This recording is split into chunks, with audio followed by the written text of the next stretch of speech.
भारत के विदेश मंत्री एस जयशंकर के पाकिस्तानी दौरे पर दुनिया भर की नजरें टिकी रहीं। मंगलवार को एससीओ समिट में शामिल होने के लिए एस जयशंकर इस्लामाबाद पहुंचे थे। बैठक में हिस्सा लेने और पाकिस्तान में करीब 24 घंटे बिताने के बाद भारत के विदेश मंत्री बुधवार को स्वदेश लौट आए। इस दौरान एस जयशंकर की पाकिस्तान से कोई द्विपक्षीय वार्ता नहीं हुई, लेकिन पाकिस्तान के पीएम शहबाज शरीफ और दूसरे नेताओं से उनकी अनौपचारिक बातचीत जरूर हुई। समिट खत्म होने के बाद इस्लामाबाद के जिन्ना कन्वेंशन सेंटर के लाउंज में बुधवार को पाकिस्तान पीएम शहबाज शरीफ, पाकिस्तान के विदेश मंत्री इशाक डार, एस जयशंकर और दूसरे नेता एक दूसरे के साथ अनौपचारिक रूप से बातचीत करते दिखे। इस दौरान शरीफ और जयशंकर में गुफ्तगू भी हुई। इसके बाद एस जयशंकर ने इस्लामाबाद से दिल्ली लौटते हुए मेहमान नवाजी के लिए शहबाज शरीफ और पाकिस्तानी सरकार का शुक्रिया अदा भी किया। ऐसे में ये सवाल पूछा जा रहा है कि क्या दोनों देशों के रिश्तों में जमी बर्फ पिघली है। फाइनेंशियल एक्सप्रेस की रिपोर्ट के मुताबिक एससीओ शिखर सम्मेलन के लिए एस जयशंकर और भारतीय पत्रकारों का इस्लामाबाद जाना इसलिए खास है क्योंकि ये करीब एक दशक बाद हुआ है। इससे पहले 2015 में उस समय की विदेश मंत्री Sushma Swaraj hearts of Asia शिखर सम्मेलन में भाग लेने के लिए इस्लामाबाद पहुंची थी। अब एस जयशंकर गए तो दुनिया की नजर उनकी यात्रा पर टिक गई, क्योंकि भारत और पाकिस्तान के बीच द्विपक्षीय रिश्तों की वर्षों पुरानी कड़वाहट किसी से छिपी नहीं है।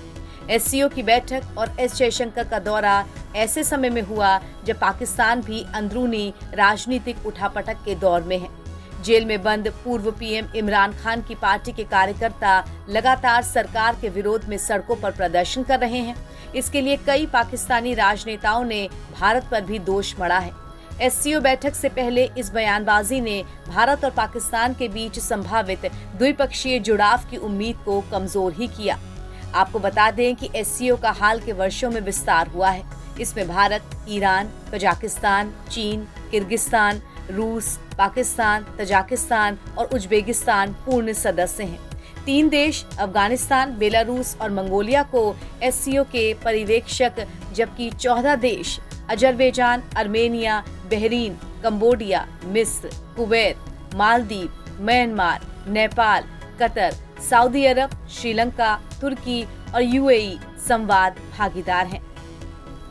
एससीओ के सदस्य वैश्विक आबादी के 40% और दुनिया के सकल घरेलू उत्पाद के 32% हिस्से का प्रतिनिधित्व करते हैं। इसके बावजूद इसके 2 प्रभावशाली सदस्यों भारत और पाकिस्तान की तनातनी इसकी प्रभावशीलता को कमजोर करती है।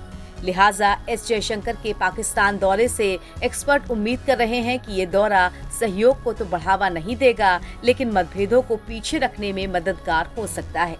एक्सपर्ट्स का ये भी कहना है कि एस जयशंकर के पाकिस्तान की हाई प्रोफाइल यात्रा के बावजूद ये साफ है कि भारत पाकिस्तान संबंधों में प्रगति की उम्मीद कम है। इसके बावजूद कूटनीति एक लंबा खेल है और पर्दे के पीछे भी बहुत कुछ होता है। ऐसे में एक्सपर्ट्स मान रहे हैं कि हो सकता है कि इस यात्रा का कुछ सकारात्मक असर आने वाले समय में दिखे।